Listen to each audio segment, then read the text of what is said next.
நீங்கள் சீக்கிரமாய் உயரப் போகிறீர்கள். உங்கள் சொந்தங்களை விட பல மடங்கு கர்த்தர் உங்களை உயர்த்த போகிறார். உங்களை சுற்றி இருக்கிறவர்கள் காட்டிலும் நீங்கள் உயரப் போகிறீர்கள். உங்களோடு சவால் விட்டவர்கள் காட்டிலும் கர்த்தர் உங்களை பல மடங்கு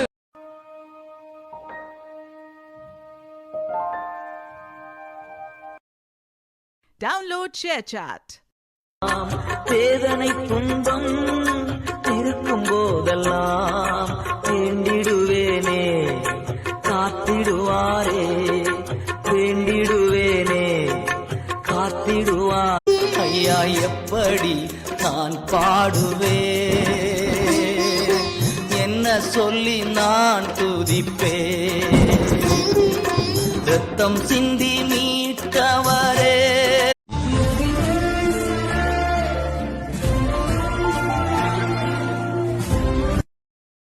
Download ShareChat.